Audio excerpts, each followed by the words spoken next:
La edad exacta no la recuerdo, desde que tengo uso de razón, no sé si son 3, 4, 5 añitos, desde muy pequeñita, hasta los 8 o 9 años por ahí, pues sufrí abusos, mi madre abusaba de mí y me cuesta mucho contar, porque fueron muchos años, no había penetración porque no era un hombre, pero había sexo oral, había tocamientos, quiero estar con mi hija, ella decía quiero estar con mi hija, o sea, ella lo veía normal. Ella me contaba que con su tía había hecho cosas así. Yo no he querido tener hijos, no porque piense que yo vaya a abusar de los niños, porque yo jamás haría una barbaridad así. Pero, por un lado, no creo que fuera una buena madre con lo que he vivido. Hay que hablar porque necesitamos ayuda a las víctimas y también porque le puede pasar a cualquiera. A veces es que la gente ante algo muy doloroso como que no quieren, pero es que si les hubiera pasado a ellos, o si les hubiera pasado, si tienen hijos, si les hubiera pasado a sus hijos, ¿cómo reaccionarían? ¿Cómo reaccionarían? Es que todo es vivirlo.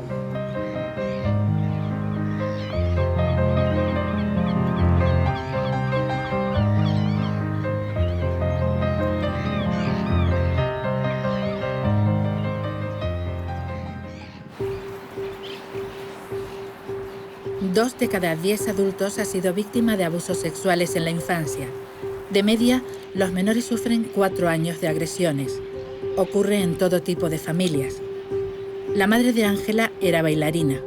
Cuando le falló este trabajo, se dedicó a la prostitución y, finalmente, a la mendicidad.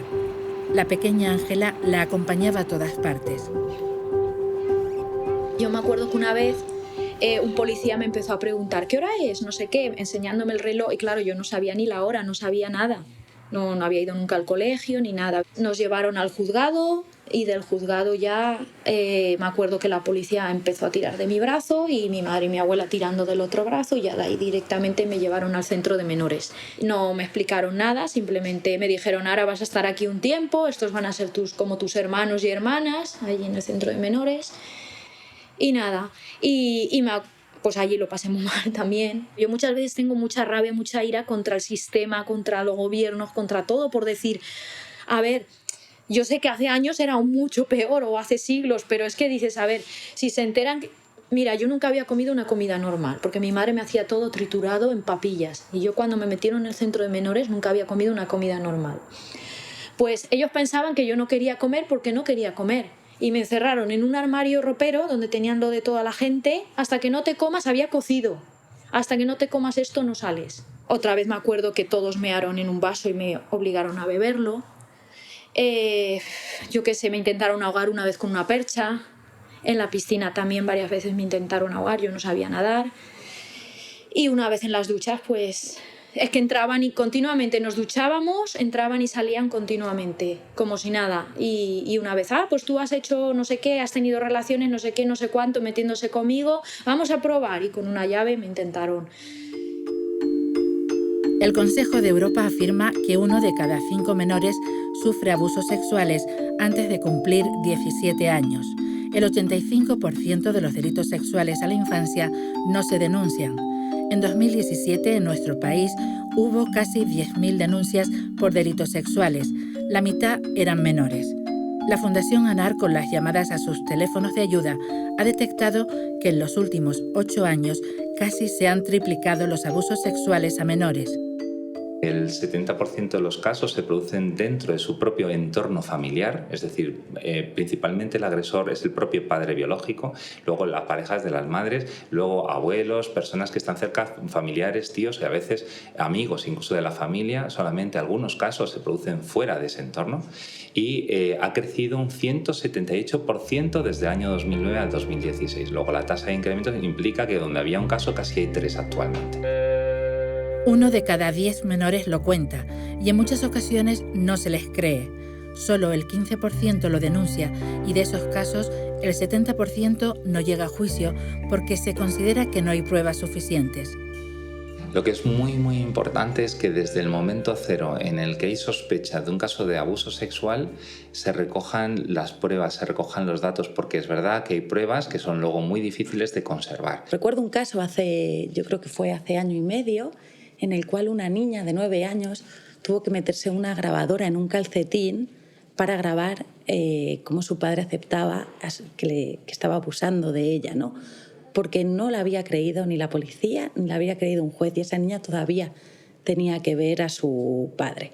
Entonces estamos viendo que el sistema no protege a estos niños y estas niñas porque en gran medida no les cree. Estamos en la sección de análisis de comportamiento delictivo de la Guardia Civil. Han explorado a 800 menores de entre 3 y 7 años para determinar si han sufrido o no abusos sexuales. En solo la mitad de los casos se ha podido probar que existieron los abusos.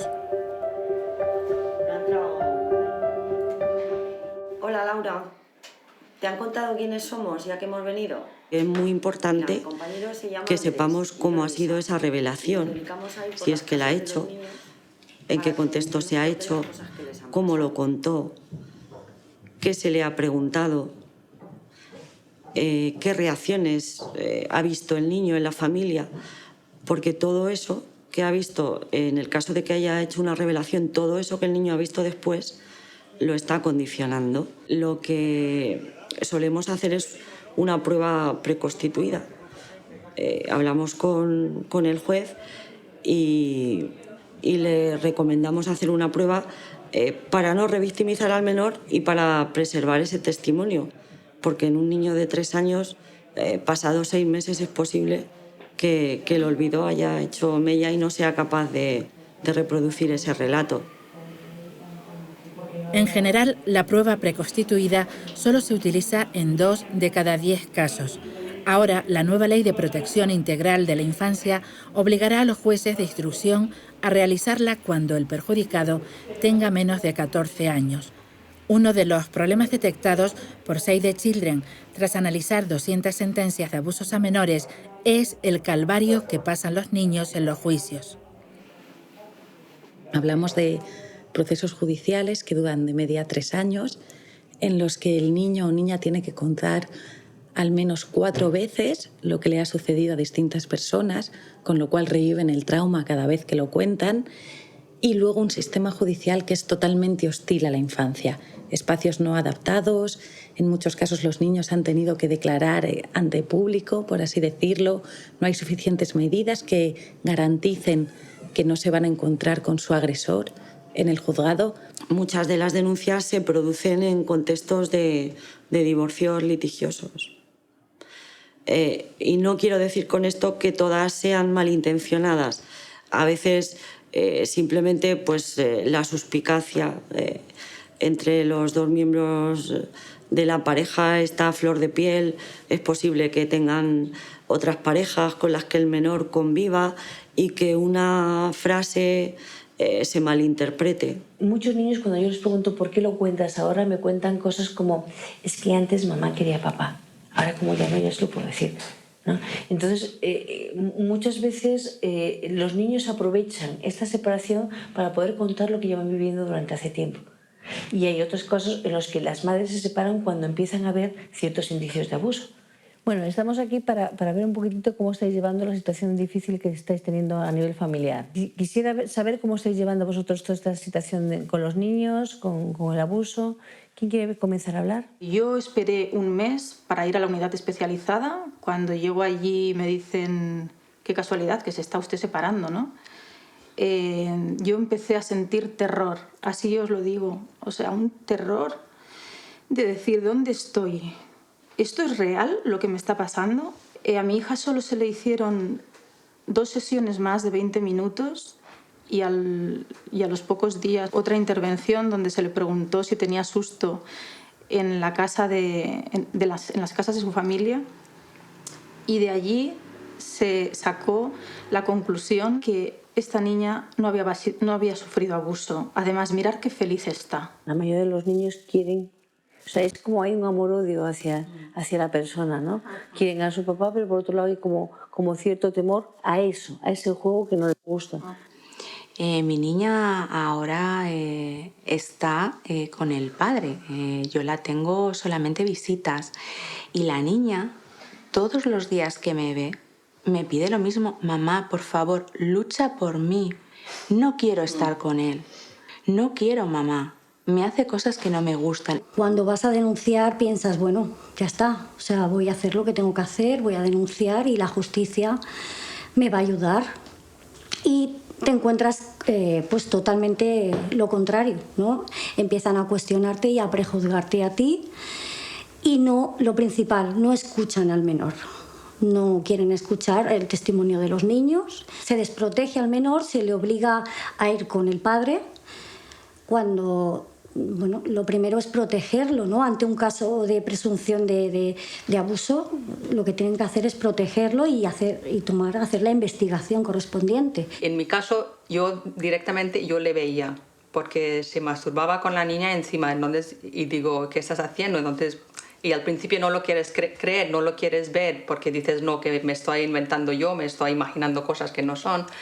Pero ya... Entonces empecé más a fijar, porque cuando se cambiaba el pañal de la niña se cerraba la puerta con llave, con cerrojo, vamos, en el baño. Y entonces yo le miraba después de la niña y tenía pelos en el pañal, tenía toda la zona roja. Y al final, vamos, se fue de casa porque le dije, mira, eso no puede ser así. Y a partir de ahí, con denuncias, hoy día no han protegido a la niña al final. Al contrario, las niñas están con él. Y yo no las veo, las veo cada 15 días en un punto de encuentro. La mayoría de los agresores son varones heterosexuales. Según el Registro Central de Delincuentes Sexuales, en España hay más de 45.000 condenados por delitos sexuales, la mitad por agredir sexualmente a menores. Hay más casos de agresiones sexuales a niñas que a niños. Ellas empiezan a sufrirlos más pronto. Mis abusadores fueron mis hermanos. Es duro salir de esa situación porque vives continuamente con ellos, vives continuamente con miedo, te amenazan, te pegan, te insultan. Entonces es muy complicado el poder parar porque no lo entiendes, no... Piensas que es culpa tuya, que nadie te va a ayudar, porque ellos te hacen creer eso. Entonces, con el tiempo vas creciendo, te haces fuerte, conoces otras cosas y consigues pararlo. Yo sufrí abusos más o menos entre los 5 o 6 años hasta los 13, 14. Ahora tengo 36 años y hoy en día todavía tengo secuelas de la lucha interna por sobrevivir a esa época. Al principio eres muy pequeño y crees que es algo normal, porque no conoces otra cosa. Tú has conocido eso, te han dicho que esto es un juego y que las cosas se hacen así. Cuando tú te vas dando cuenta es cuando los agresores ya empiezan a ser más violentos. Claro, tú te estás dando cuenta, tú quieres parar, ellos no quieren parar, ellos quieren seguir. Entonces es muy complicado. Te sientes mal, te sientes sucia totalmente. Es culpa tuya, tú eres un asco de persona. Te sientes mal por la calle porque piensas que te están mirando y lo saben y te van a señalar.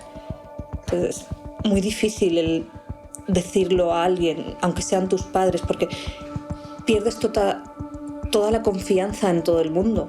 Aunque sean tus padres, no confías en ellos porque te han hecho tanto daño que no confías en nadie. Hubo una época que ni siquiera me duchaba porque me daba asco a mí misma y quería darles asco a ellos para que no se acercaran a mí y asco a todo el mundo para que nadie se acercara.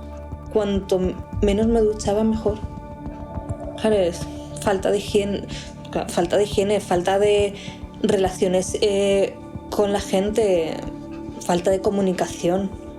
Son muchos hábitos que cuesta mucho tiempo el romper y el salir de esa vida de descuido hacia ti, porque te han hecho sentir que no vales nada y tú te lo crees y no vales nada. Yo me sentí muy sola, muy abandonada, totalmente. porque no me sentía cuidada por mis padres, porque en parte yo creo que no lo saben, o un poco sí lo saben, y no hicieron nada, y es como no te enteras que pasa esto en tu casa. Es complicado. Entonces yo me sentí muy sola y muy mal cuidada. No pudimos hablarlo y ahora no podemos callarlo. No nos vamos a callar. Con la nueva Ley de Protección Integral de la Infancia y la Adolescencia frente a la violencia, se cambian los plazos de prescripción. Antes empezaban a contar desde que la víctima cumplía 18 años. Ahora será a partir de que alcance los 30. Las víctimas piensan que este tipo de delitos no debería prescribir nunca. Cuando ocurre esto, normalmente lo que se hace es callarse, no se cuenta y puede ser que incluso se olvide. Entonces, todo esto resurge con una determinada edad, que puede ser los 30, los 40, los 50 o incluso los 60. Yo recordaré que es uno de los testimonios que a mí más me impresionó, que fue una señora de unos 62 años que vino a contar que su padre había abusado de ella, ¿no? Y entonces, con 62 años, sabía que había tenido una vida en la cual todo este tema le había afectado mucho, pero como lo había olvidado, no sabía el porqué. Y claro, una vez que vinieron las imágenes, los recuerdos, claro, todo lo que había sido su vida le cuadraba con 62 años. Tenemos que entender que esto no es una cuestión solo penal, esto no es una cuestión solo de los jueces, es una cuestión que empieza por las familias, sigue por las escuelas, atañe también al sistema sanitario, a los servicios sociales, a los cuerpos y fuerzas de seguridad del Estado, es decir, a toda la sociedad en su conjunto, a cualquier ciudadano que, oyendo un vecino que oiga una queja, está obligado hoy a denunciar este tipo de delitos. Todos tenemos que ser detectores de los casos en los cuales puede haber un niño que esté sufriendo algo tan terrible como un abuso sexual. Mi padre abusó de mí desde los 7 hasta los 12 años, más o menos, porque las edades se pierden un poco en el recuerdo. Los 12 sí me acuerdo, porque fue cuando puse yo fin a la historia, pero bueno, empieza muy pequeña y estás metido como una nebulosa que no es capaz tampoco de discernir lo que está pasando. Mi padre me decía muchas veces que no llorara, que esto lo hacían todos los padres con sus hijas. Yo recuerdo perfectamente ver un programa de televisión de abusos sexuales con mi padre en mi casa y darme cuenta en ese momento de que aquello es lo que me estaba pasando a mí, y que no era consciente de que era ni tan terrible ni tan malo porque era muy pequeña. Y recuerdo de empezar a llorar y empezar a entender que eso estaba mal. No lo llegué a denunciar porque era muy pequeña y cuando ya tenía capacidad de poderlo denunciar ya había prescrito. Yo creo que cuando ocurre fuera de casa es horrible igual, pero al final hay un malo fuera en el que si tu núcleo familiar te cree, pues puedes ir contra esa persona e intentar pararlo ahí, ¿no? Pero cuando está dentro de casa es súper complicado porque es el padre de todos, es el marido de tu madre y tiene una red familiar ahí dentro, o sea que es vivir con el enemigo en casa realmente y tener mucho miedo cada día, cada noche, levantarte con miedo, acostarte con miedo y claro, eso pues es horrible. Yo cuando se lo dije a mi madre ya no sabía nada, claro. No sabía nada. Y al poco tiempo se separó de mi padre. Ella me dijo que a ella también le había pasado de pequeña y que a mi abuela también. O sea, que realmente en mi familia hay 3 generaciones de mujeres que han sufrido abusos. Y una de mis hermanas, bueno, no llegó a ser tan fuerte como conmigo, pero hubo intentos también de lo mismo, ¿no? Entonces, bueno, pues como que en mi caso eran 3 generaciones de abusos. Y cuando yo tuve mi primera hija, pues ya rompí relaciones con mi padre y había estado hablando con él, intentando trabajar el tema y eso, pero ya no. Tienes que superar muchos miedos, tienes que romper con muchas cosas que has vivido y tienes que ser fuerte y tirar para adelante, pero se puede y se puede ser muy feliz y vivir normal. Lo que pasa que, claro, tienes mucho trabajo que hacer. Nadia ha colaborado en la campaña contra los abusos sexuales en la infancia Rompamos el Silencio de Save the Children. Las víctimas necesitan una media de 10 años de terapia para recuperarse del daño que han sufrido.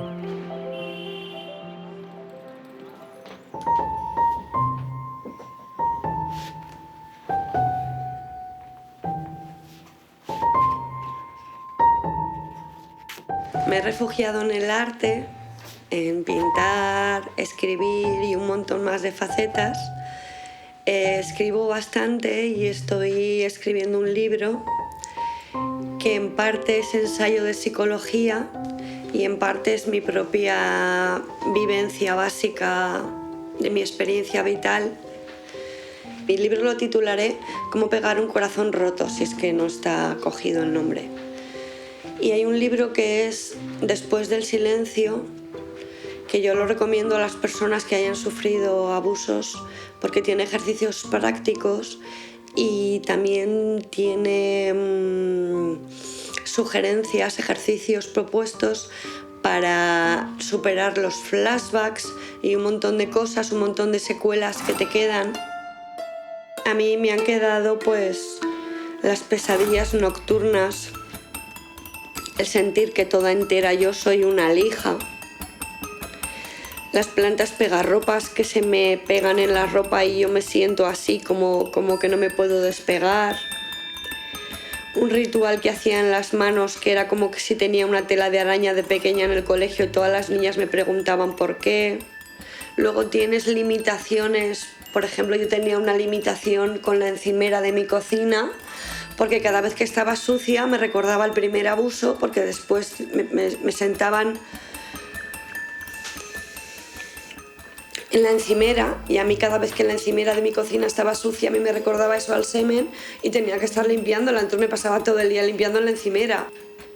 El primer abuso que tuve fue alrededor de los 4 años y medio, 5. Me dejaban en casa de los abuelos y allí había una abuelastra que tenía un hijo y ese hijo que tendría unos 18 años, una cosa así, era muy fornido, pues me cogía y en principio jugaba conmigo y luego abusaba. Entonces, como yo gritaba y pataleaba y me enfadaba, ejercía la violencia física conmigo, me pegaba fuertemente y me ponía una almohada encima de la cabeza y me decía que si no me callaba, pues que no me quitaría nunca la almohada y que no volvería a ver a mi madre nunca más. Y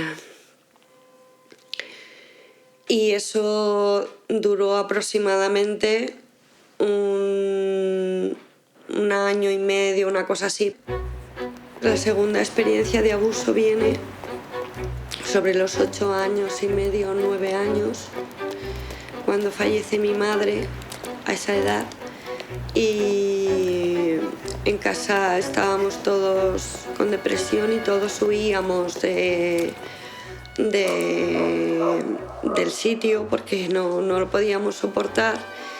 Y luego encima pues mi padre en ese momento era un enfermo mental sin control médico y era violento y entonces había muchas agresiones continuas, entonces mi hermana y yo pues nos íbamos lo más que podíamos de allí, ¿no?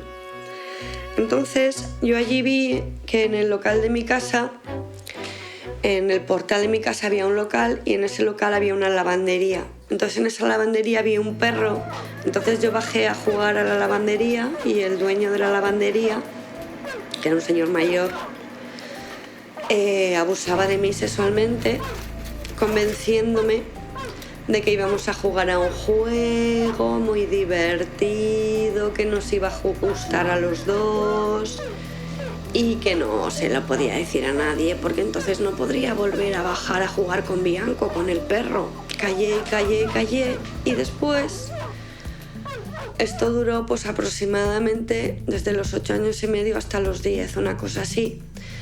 Que lo que sucedió fue que a una amiga, compañera de clase en el colegio de las monjas, le pasó un episodio de abuso con un cura del colegio y ella no se calló y empezó a llorar y a decírselo a todo el mundo y tal.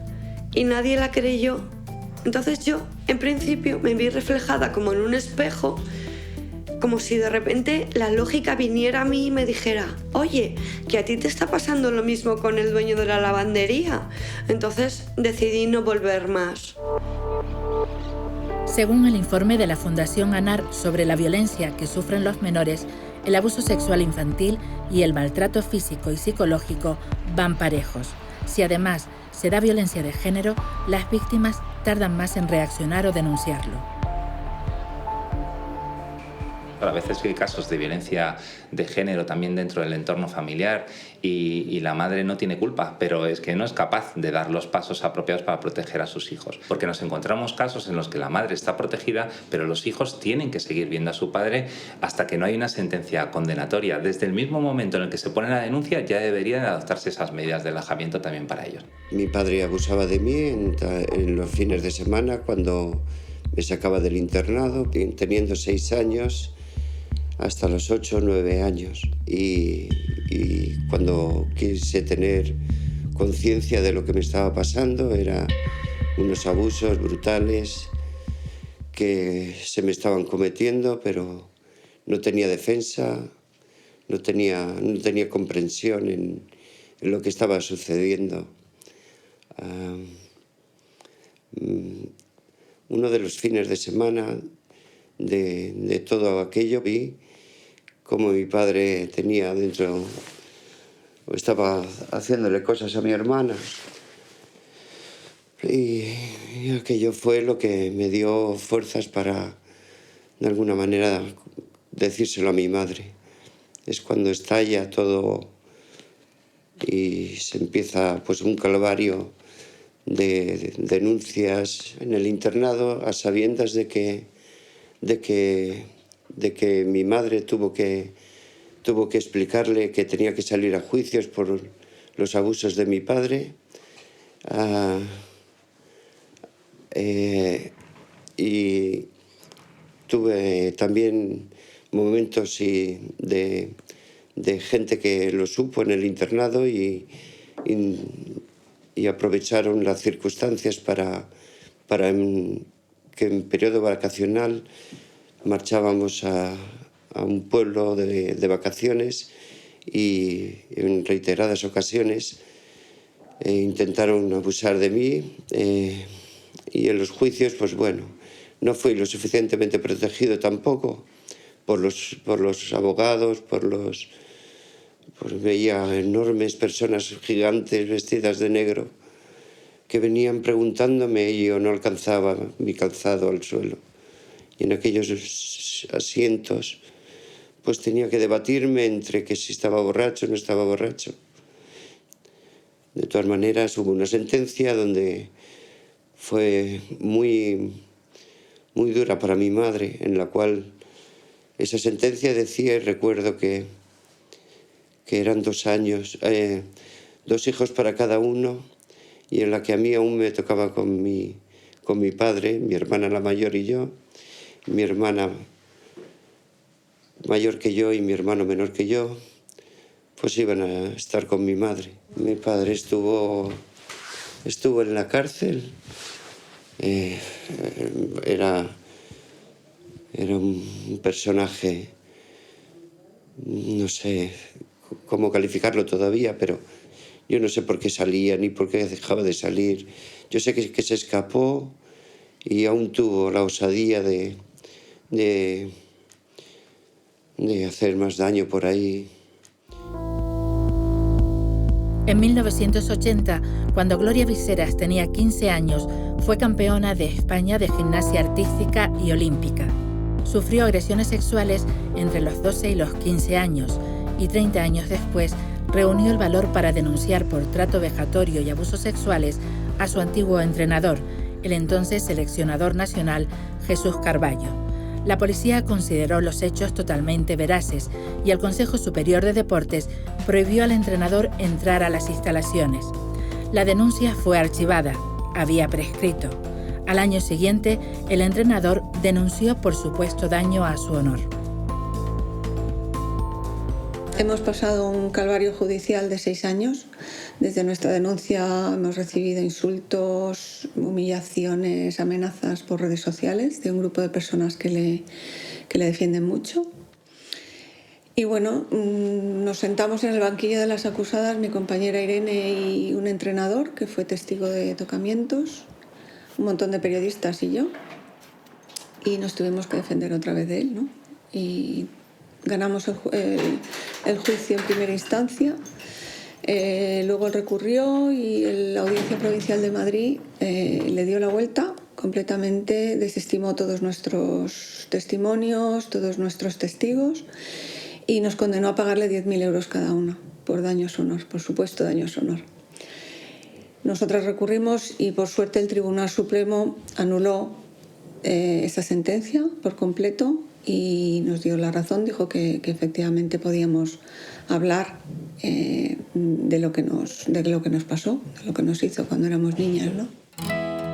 Ahora trabaja en la prevención y detección de abusos sexuales en el deporte con el Consejo de Europa y la Comisión Europea. En nuestro país desarrolla con el Consejo Superior de Deportes una estrategia de protección de los menores para los clubes deportivos. El deporte es uno de los entornos donde todavía los niños están en riesgo de sufrir abusos, porque antes de que se traspase la línea del abuso sexual ocurren muchos otros abusos antes, ¿no? El abuso emocional, psicológico, físico. Y si somos capaces de detectar esos marcadores o esos indicios de abuso emocional, podremos a lo mejor evitar un abuso sexual, ¿no? Un entrenador no tiene que decirte lo que te ha pasado cuando te has caído, ¿no? Para eso están los médicos, tampoco es masajista, ¿no? Y tampoco debería dar masajes un entrenador. Y este tipo de cosas hace que se cree una confusión tremenda en los niños y entres en una espiral de la que no sabes salir, no sabes pedir ayuda. Aparte de luego ya cuando empieza el abuso sexual, pues es eso, te sientes culpable, te sientes responsable, sientes que es tu culpa, ¿no? Y piensas que si lo dices nadie te va a creer, porque él es un gran entrenador, ¿no? Los abusadores preparan a los niños, pero también a las familias, ¿no? Te dicen, tu hija va a ser una campeona y va a tener muchos éxitos, va a ser muy popular, muy conocida. No sé, y los padres tienden un poco, algunos, bueno, muchas veces conozco casos hasta que creen al abusador antes que creer a sus propios hijos, ¿no? Cuando los hijos cuentan alguna cosa. Tienen mucho poder. En nuestro caso, controlaba absolutamente todo, lo que comíamos, el descanso, la música que escuchábamos, nos controlaba absolutamente todo. Y también nuestra seguridad. Cuando tenía 14-15 años, un sacerdote del colegio abusaba de mí. Yo era un niño muy solitario, en un entorno familiar muy grande, y el sacerdote era el hermano del ministro de Marina de Franco y el que casaba a todos sus ministros, para que os hagáis una idea de la diferencia de ascendente entre mí y la persona que está abusando de ti. Me llega a amenazar con contárselo a mis padres. Porque eres un niño. Porque estamos hablando de 1975 en la España franquista ultracatólica, en la que eres un niño, en la que una persona que se supone que en la que tienes que confiar coge tu sexualidad y la desbarata. Te ha privado de la inocencia, me ha privado de la fe, eso se lo agradezco.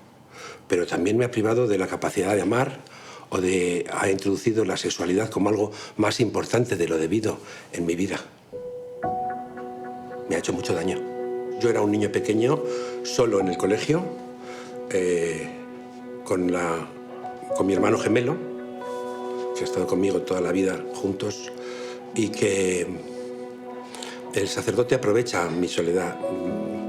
Son verdaderos depredadores, saben perfectamente escoger un niño solitario o un niño con problemas familiares. Gracias a Dios esto se ha destapado de alguna manera y todos estamos tomando más conciencia de la gravedad de los hechos y tratando de poner remedio y que en el futuro esto no vuelva a suceder. Bueno, la Iglesia, pues la práctica que tenía a veces era de detectar los problemas y trasladar a los sacerdotes del lugar, por supuesto reprendiéndolos siempre, ¿no? Y en algunos casos, pues lo que ha sucedido es que el propio sacerdote se ha dado cuenta y ha tenido una vida ejemplar posteriormente, ¿no? Pero no se ha tenido en cuenta las víctimas. Es decir, que yo en ese sentido creo que hay una deuda con las víctimas de acompañamiento, de cercanía y sobre todo espiritual, porque muchas de ellas desgraciadamente han perdido la fe por esta causa, ¿no? Lo cual es una herida muy profunda. es pederastia.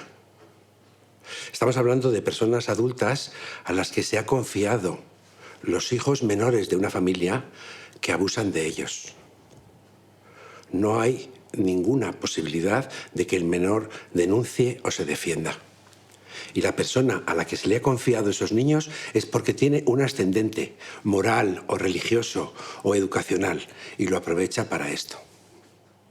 Al mismo tiempo creo que la conferencia episcopal, en lugar de aprovecharlo para hacer un claro acto de contrición y un buen propósito de enmienda, lo que está haciendo es echar balones fuera e intentar compartir las culpas y salir del apuro ante su clientela, pero no resolver el problema. Pues ciertamente nos avergüenza, como le avergüenza al Santo Padre lo que está sucediendo en toda la Iglesia, y bueno, por eso pedimos desde nuestro arrepentimiento, pedimos perdón, ¿no? y nos proponemos en lo que esté de nuestra parte poder regular esto de manera que sea preventivamente o implementando normas para que la Iglesia sea un lugar seguro y realmente se pueda tener a los menores con toda la seguridad y confianza en su seno. Ha habido casos de sacerdotes que han dicho que son los menores los que seducen al sacerdote. Otro miembro de la conferencia episcopal ha dicho que el número de casos en España es insignificante. Me gustaría que tuviera el valor de decir eso a la cara a un padre de un niño abusado de 14 años. San Juan Pablo II ya ha dicho que en la Iglesia no hay cabida para aquel sacerdote que haya hecho prácticas de este tipo con menores, ¿no? Y yo creo que eso es lo que tenemos que hacer y el objetivo que debemos de perseguir, ¿no? Que aquellas personas que accedan al ministerio sacerdotal pues tengamos la garantía de que no van a cometer nada de este tipo. Piden perdón, pero luego enseguida empiezan a achacarlo a la homosexualidad, que no van a entrar homosexuales en los seminarios. Me hace gracia. Primero, ¿cómo vas a reconocer que los niños que entran a esa edad son o no son homosexuales? Y en segundo lugar, están trasladando la culpa a la homosexualidad. Los casos de pederastia no son por homosexualidad. A ver si nos dejan en paz a los homosexuales. Los curas abusan de niños y de niñas y son simplemente casos de perversión que proceden de la represión y son pederastia, no son abusos. La Iglesia tiene personas muy valiosas en su interior y tiene una actividad muy importante en la sociedad. Pero debería ser la propia Iglesia la que se encargara de limpiar esta lacra, de corregir este cáncer, de hacer una verdadera revisión de lo que está pasando. Y creo que tiene que ver con el celibato. Yo no soy religioso, pero creo que el hecho de ser víctima de abusos me da derecho a opinar. El celibato es una represión. Son personas que crecen antinaturalmente reprimidas en sus pulsiones sexuales. Una de las cosas que a mí me salvó la vida fue que el cine para mí fue como un aliciente de olvidarme de todo lo que pasaba en casa. Yo desde muy pequeñita iba cada semana al cine, vamos, no fallaba ni una, incluso había semanas que iba 2 o 3 veces. Y luego también cuando por fin aprendí a leer, pues para mí fue descubrir un mundo nuevo. Yo casi todos los días me leía un libro, iba a la biblioteca todas las semanas y era como mi escapatoria de la vida que llevaba. Mi madre cuando alguna vez quiso, me propuso, hace tiempo que, porque mi madre lo decía, hacer las tijeras, hace tiempo que no hacemos las tijeras, hija, hace tiempo que no estamos juntas. Pues yo ya le decía que no, la rechazaba totalmente y en ese sentido nunca además la insultaba, le decía de todo, ya no me volvió a... Pero tuve que cuidar de ella. Yo llegó un momento que le empecé a decir, mamá, con todo lo que me has hecho, que yo podría... Muchas personas dejan a sus madres en los centros y no van nunca más a verlas, y madres normales, y digo, yo soy incapaz, te he vuelto a traer a casa, te estoy cuidando, Ay, pero es que eres mi hija, es que lo tienes que hacer. Y un día le dije, digo, mamá, que abusaste de mí y tal, pero se lo decía pues cabreada, irada, agresiva, normal. Y me dice, pero a ti te gustaba. Y no me perdonas, cada 2 por 3 no me perdonas, hija, ha pasado mucho tiempo, es que no me perdonas, eres una rencorosa, no sé qué. Y yo, pues, ahí esos meses para mí han sido los peores, de tener que cuidar de ella hasta que falleció. Yo digo, no sé en qué mundo vivimos, que no ves ayuda por ningún lado y que dices, he sufrido abusos, yo a la médico de cabecera, he sufrido abusos y como si le dijeras me duele la cabeza o me duele el pie, seguir así ni mirarte y dices, ¿qué podemos hacer? Es que yo principalmente lo quería hacer por eso. En la asociación hay muchas chicas que aún están viviendo con el abusador, muchas. No tienen derecho a nada, no tienen ni siquiera que les digan, vete a tal sitio a dormir. Y si lo dicen, la familia a lo mejor no les habla más o les dicen no vuelvas más a casa o lo que sea. Guardaron el secreto, lo ocultaron e intentaron borrarlo de sus vidas para sobrevivir y protegerse. Pero han roto el silencio para visibilizarlo, sanar y para que las víctimas del abuso sexual infantil tengan el apoyo que necesitan. Yo rompí el silencio y di la cara por mis hijas y por las hijas de mis hijas, por la generación futura que necesita un mundo en el que esta lacra esté completamente exterminada y no se defienda a los culpables. Para que los malos triunfen, los buenos tienen que estarse quietos. Y si la Iglesia no se revisa a sí misma, los malos van a seguir campeando en el interior. Cuando un niño o una niña les cuente que alguien ha tocado debajo de su braguita, que por favor que le crean, que no piensen que eso es mentira o que eso lo ha podido inventar, porque un niño o una niña no tiene la capacidad de inventar eso porque no sabe lo que es tener una vida sexual. Era mi secreto y yo me iba a ir a la tumba con este secreto. Si no llega a ser porque pues años más tarde tuve la oportunidad de encontrarme con mis compañeras. Es muy liberador el poder contarle a tus amigos sin ningún problema todo lo que has sufrido en la infancia. Basta ya y protejamos a los niños, eduquemos a los padres y eduquemos a la sociedad porque esto es muy doloroso y no nos gustaría que nos pasara a ninguno de nuestros hijos.